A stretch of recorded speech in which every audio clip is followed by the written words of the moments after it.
Hi, welcome to the Metropolitan Museum of Art.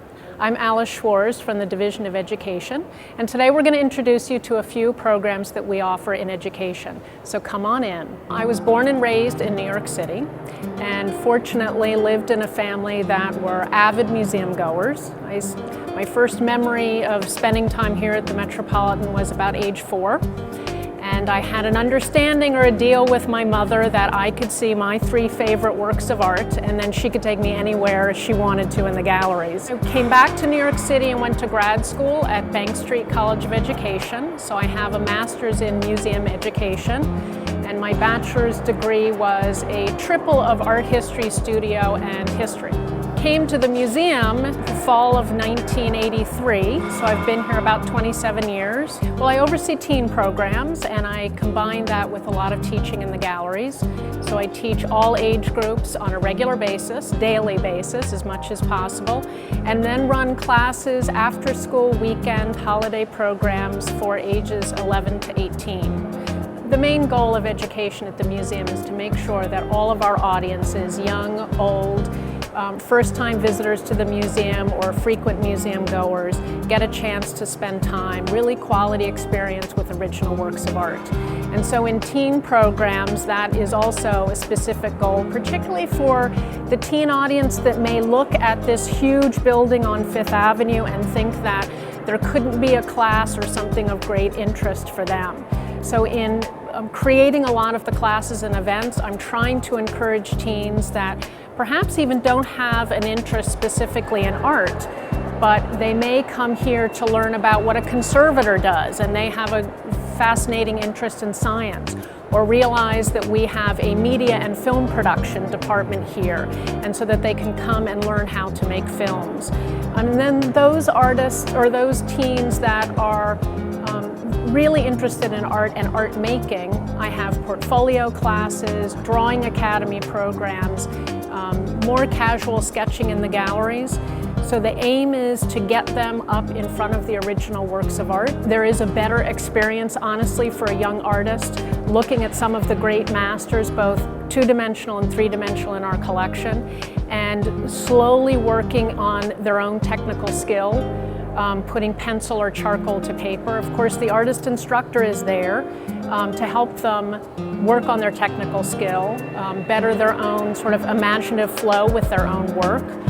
But to be able to spend up to 2 hours in front of original works of art and focusing so much on what that artist did to create their finished product, I think is an invaluable learning experience.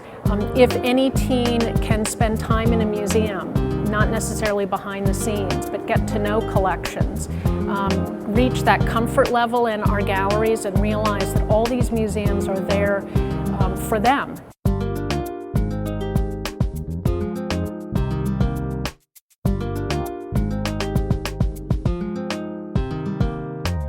Hi, I'm Nanette Fluhr. I'm a fine artist and I specialize in painting portraits.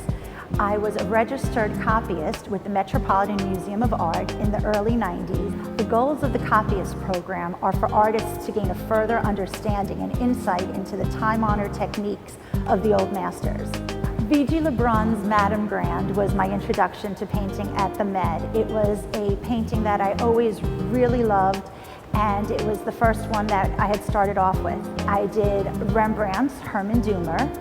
I did Velázquez's Juan de Pareja, Lawrence's The Calmady Children. I did Rubens' Portrait of a Woman, and Van Dyck, Head Study of an Old Man. Fundamental art techniques are the words to the writer. They are your nouns and verbs used to construct basic sentences and yet write the most beautiful poetry. So they're essential. But in addition to doing the technical ability, all of these artists, there's something so animated. They had a story that they wanted to tell. There's something unique that only they had to say. And that's really the difference between a technician and taking it to the next level of high art. The second you walk into the Med, I feel inspired. You're surrounded by this beautiful art.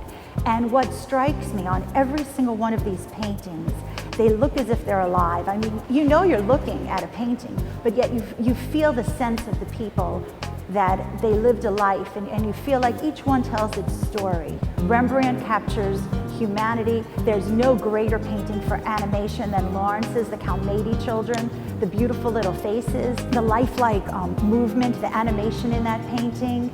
I can't think of anything more inspiring than being here. I'm Frances Smokowski, and here at the Met, I'm an independent copyist. The Copyist program allows individuals to come and to study art techniques through copying the masterpieces on your own canvas. So you're actually learning by reproducing technically the steps that the artist went through in order to make the painting that you're observing. Well, I've worked on 2 copies here. The first one was a copy of an oil painting by Anton Mengs. It's here in the European Painting Galleries, and it's a portrait of the art historian Winkelmann. My second project was very different. I worked in the Byzantine department independently. Systems of color, they're ancient systems that were taught inside the guilds and in studios and ateliers. So the kind of historic techniques that allow you to recreate those kinds of naturalistic results didn't come intuitively to me. So for me to go through courses where we were taught systematic technical thinking, where we were taught how the materials worked and how to build them up to get those kinds of effects, I couldn't do the kind of copying and painting and original work that I do now had I not studied those techniques and learned those tricks and tips of the masters. So being able to come and work with a master work and to integrate the information of studying in the classroom with the copying was just kind of the keys to the kingdom for me. There's so many ways to be an artist and so many different kinds of art now, but the foundations of visual thinking are so revealed in different ways in masterpieces. And I think even if the old master works or that kind of style or even realism isn't your thing, learning what it has to teach you in terms of structure, balance, geometry, visual communication, emotional power. There's so many kinds of lessons embodied in those masterpieces that are applicable to so many different things.